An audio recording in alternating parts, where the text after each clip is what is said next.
Yo, malam-malam. Halo, halo. Balik lagi di channel Pejuang Day Trading. Sebelum dimulai, buat teman-teman yang baru dapat channel ini, minta tolong di-subscribe, lalu dinyalain notifikasinya biar dapat notif ketika gua upload video baru. Oke, eh video kali ini gue mau ngebahas review terkait plan trading yang seharusnya tereksekusi dengan sangat cantik gitu ya. Itu kita dapat drop dari sini sampai ke bawah situ dan dapatnya cukup lumayan 2250 pips ya, dari atas sini sampai ke bawah sini 2200 poin, artinya 220 pip atau 2200 pips dalam satu plan gitu ya. Sayangnya nggak ke-trigger. Oke, gue mau ngejelasin alasannya kenapa gue ngeplan gitu ya. Nanti planningnya itu ada di channel Telegram. Teman-teman bisa join channel Telegramnya di deskripsi, silakan dicek. Di situ gue nge-share terkait planning trade gitu ya, plan trade untuk buka posisi baik itu buy atau sell, eh, buat pair-pair yang ada potensi gitu. Nah, untuk video kali ini nggak panjang-panjang, gue mau ngebahas eh, kenapa entry-nya di situ gitu. Kenapa nggak di sini? Ya, balik lagi ya. Kemarin hari Jumat, gue nge-share planning sell di harga 2181 gitu. Tapi ternyata nggak ke-trigger, powernya kurang gitu untuk nge-pick up dia kita punya entry. Sayangnya gitu aja. Sebenarnya ya walaupun gue juga dapat posisi gitu ya, maksudnya gue paksain masuk dengan lot kecil akhirnya gitu, jadi gue tetap dapat keuntungan gitu, dapat peluang untuk profit, tapi ya nggak maksimal akhirnya gitu, karena gue takut ketika gue entry marketnya masih narik naik gitu, masuk ke zone yang gue mau baru dia beneran turun, ternyata enggak tuh marketnya, dia tarik terus ke bawah. Nah, kenapa planningnya sell om? Jadi gini, kemarin alasan pertama yaitu kita cek di daily-nya dulu. Di daily-nya hari apa sih namanya? Hari Jumatnya. Ini berarti hari Jumat. Sorry, ini hari Jumat nih. Ya, ini candle hari Jumat nih, ya kan? Nah, di candle sebelumnya berarti hari Kamisnya itu candlenya bentuknya begini gitu ya. Gue zoom. Bentuk candlenya itu begini dia. Jadi agak unik gitu ya. Ekornya panjang, indecision. Makanya gue memutuskan untuk nyari peluang untuk entry sell gitu. Nah, dari entry sell yang gue planning ternyata kan nggak ke-trigger tuh. Alasan nggak ke-trigger ternyata setelah gue cek gitu ya. Jadi gini, ada beberapa cara untuk maksimalin potensi dari daily candle untuk kita buka posisi day trading gitu ya.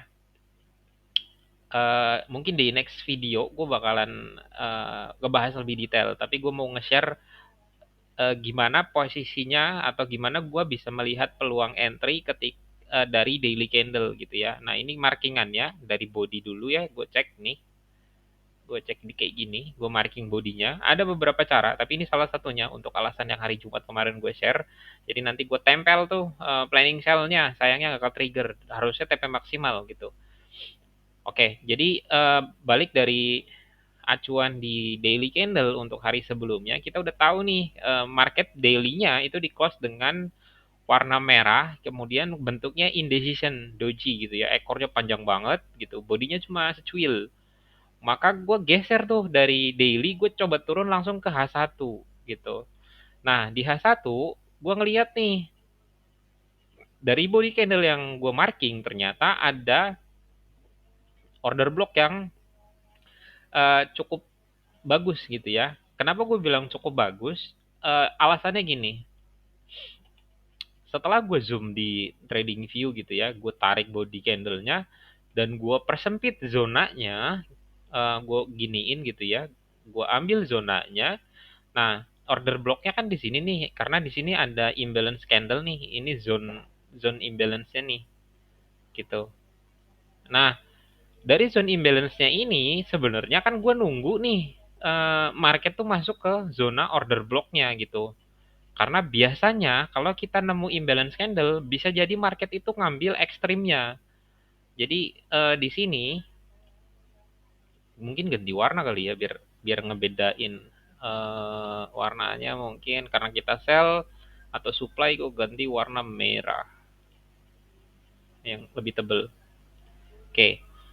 Nah, sebenarnya dari order block sorry imbalance candle gap ini gitu ya, di imbalance candle ini nih, imbalance kan kayak gini ya bentuknya. Jadi ada candle panjang gitu, ada candle panjang, kemudian candle sesudah ya, candle sesudah tuh maksudnya ini arah panah mana sih ini?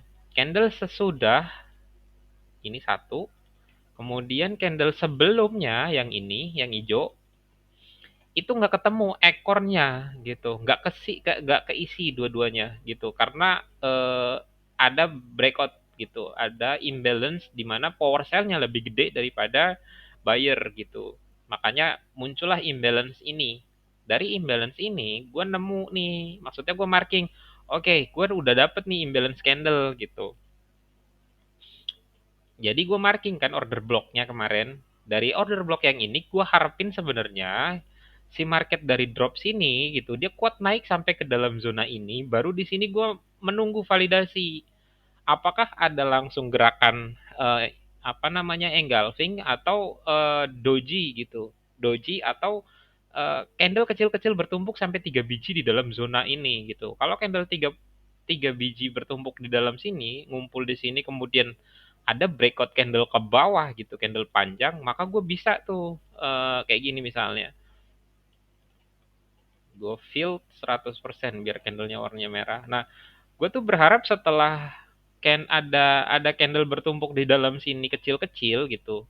Eh, kayak gini, kecil-kecil, kecil-kecil di dalam zona ini, ngopinya gimana ya?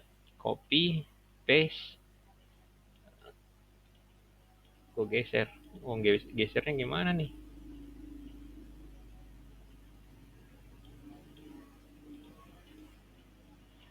Ya, ya.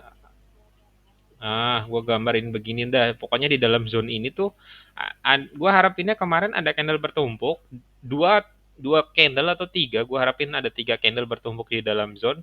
Kemudian ada satu candle yang pecah begini, baik ada ekornya ataupun enggak gitu.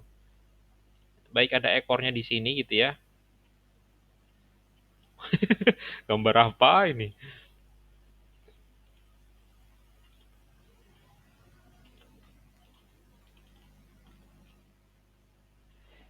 Ya, habis itu eh, gue baru tuh masuk buka posisi sell gitu, follow up. Atau ya kalau sell limit, ya sell limitnya nggak ke trigger ternyata kan. Jadi yang gue harapin kemarin tuh gini, dia masuk ke dalam zona zona order block ekstrim di sini, kemudian dia bisa turun tuh gitu. Ternyata memang turun, sayangnya ordernya nggak ke trigger aja gitu. Sayangnya ordernya nggak ke trigger. Nah, alasannya kenapa gue intrinya seperti itu, ya inilah fungsi dari order block yang ada imbalance cukup valid gitu. Imbalance ini cukup kuat untuk memvalidasi zone yang akan di pick up gitu. Contoh nih, kenapa marketnya akhirnya berhenti di sini gitu ya. Contoh ya, kenapa marketnya dia berhenti di sini dan dia sekarang lagi di hari Jumat closing market itu dia naik. Contoh, lihat perhatiin ya, ini nih imbalance candlenya di sini kan. Ini, wah tebel banget. Ganti warna, warna tadi biru, kemudian ininya nggak usah penuh-penuh gitu. Gue blank gitu, ya kan? Nih teman-teman perhatiin nih, candle yang ini candle yang ini ya, candle yang ini satu nih, yang ini yang hijau satu, sama sama yang ini merah itu kan ekornya nggak ketemu ya kan. Oke, makanya gue draw nih order block gitu, kalau misalnya kita mau posisi buy gitu ya, gue draw nih order blocknya, demand berarti warnanya kita rubah ke hijau, ya hijau gini lah ya. Kemudian transparannya kita rubah ke agak cukup gede gitu.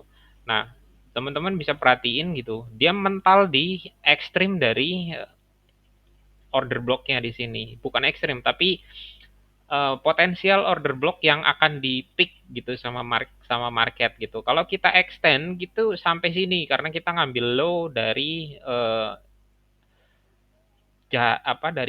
dari imbalance ini gitu kalau mau gitu supaya SL-nya agak agak lebih safety bisa dibilang gitu. Kalau misalnya entry di sini gitu ya, buy gitu, SL di sini berarti kan nanti take profit 1/2-nya itu ada di harga 2170.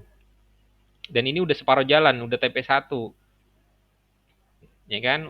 Kalau kita ngambil ke geser ke candle yang terakhir di sini kita udah TP1 gitu. Inilah fungsi dari order block di mana kita melihat ada imbalance candle yang cukup valid gitu dan cukup fresh. Kenapa alasannya market berhenti di sini dan mental gitu. Nah, eh, sama dengan planning sell yang gue harapin kemarin gitu. Gue pengennya tuh marketnya ya berhenti gitu di zone ini gitu di dalam zone ini. Kemudian ada candle momentum yang nge-breakout meneruskan power gitu untuk turun gitu karena imbalance-nya ini cukup gede gitu candlenya. Nah, bisa nggak Om ngambil yang atas ini? Bisa, tapi kan kita kita melihat dulu posisi marketnya kayak apa gitu. Kalau misalnya dia udah breakout ke atas sini gitu ya, ke atas sini gitu, ya kita harapin dia bisa naik ke sini kemudian dia turun gitu, tapi nggak bisa ekstrim sampai ke bawah sini. Karena bisa jadi ada flip dari order block yang nge-cancel gitu, artinya cancel tuh dia turun ke zone di sini, dia naik tuh malah meneruskan gitu. Yang biasa terjadi. Contoh ini dua ya, alasan kenapa gua masuk buka posisi sell dan mengharapkan market turun dan memang turun sayangnya nggak ke-trigger gitu planning sell-nya. Ini fungsi dari order block dan imbalance candle yang kita marking gitu sebagai peluang entry. Jadi kalau misalnya teman-teman entry dengan cara menunggu order block terbentuk gitu ya, menunggu order block terbentuk dari imbalance candle yang sudah kelihatan banget sama mata, ya udah tinggal tunggu sabar-sabar aja market masuk ke zone. Masalah kena SL ya resiko gitu ya. Tapi kalau misalnya ordernya running itu SL yang kena itu bisa kebales sampai 2-3 kali lipatnya gitu. Jadi keuntungannya tuh cukup signifikan gitu teman-teman ya. Jadi lumayan. Kalau misalnya kita stick sama rule supply and demand ya, order block sama imbalance candle yang benar-benar kita pakai gitu sebagai acuan untuk kita entry. Nah, kalau nggak ada imbalance ya jangan masuk. Contoh nih ya, eh nih teman-teman gue kasih lihat lagi nih ya. Ini kan imbalance nih.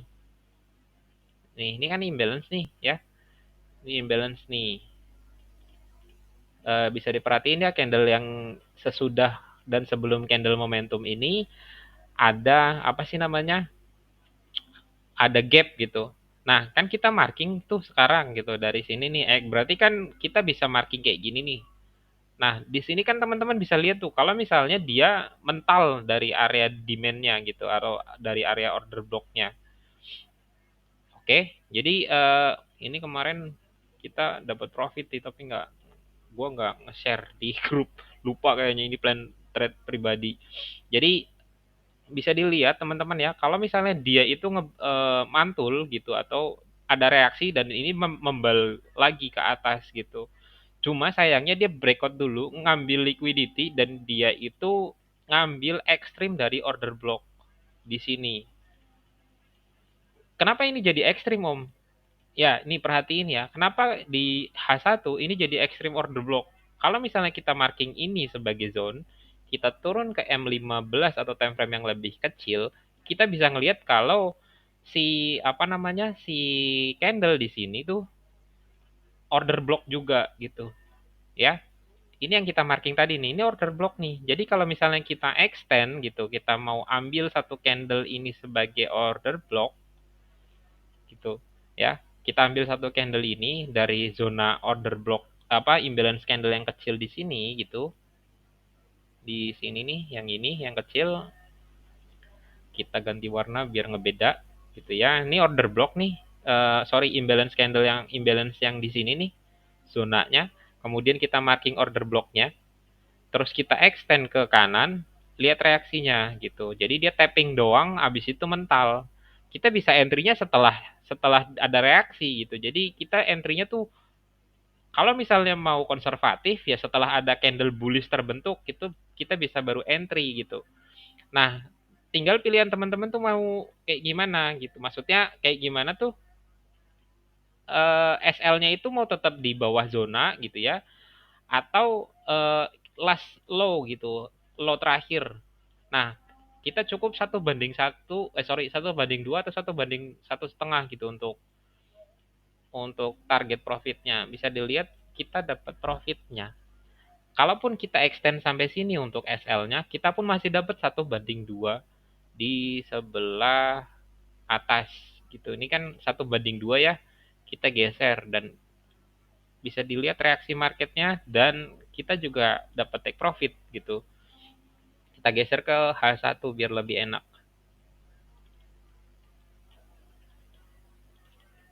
Gue zoom lagi. Jadi uh, supply and demand kemudian order block ya. Dipahamin order block yang ada imbalance cukup signifikan kelihatan di mata umumnya akan bereaksi di market. Nah, tapi ya tidak semua order block atau imbalance candle itu bisa dipakai. Jadi itu bereaksinya cukup bisa digunakan atau jadiin acuan ketika market volatilitasnya tinggi, ketika London season atau US season. Makanya gue trade biasanya cuma di jam malam US season open gitu, sampai jam 10 lah. Jadi nyari peluangnya tuh sampai jam segitu. Habis itu udah tinggal gue tunggu trade-nya running entah kena SL ataupun kena TP. Kalau scalping ya 10-20 pips juga gue udah keluar biasanya.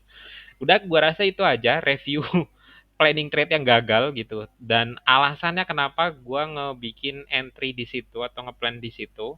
Nanti gue tempel juga beberapa trade yang mengikuti dari planning sell-nya gitu, profit-profit yang didapat dari planning sell yang gua ambil gitu karena mengacu pada alasan kenapa gua entry dan buka posisi sell. Gua rasa itu aja. Jangan lupa join channel Telegramnya kita, Pejuang Day Trading di Telegram. Silahkan dicek di deskripsi untuk channel linknya dan itu gratis. Di sana sangat rame untuk mereka yang aktif trading. Oke, gua rasa cukup. Terima kasih.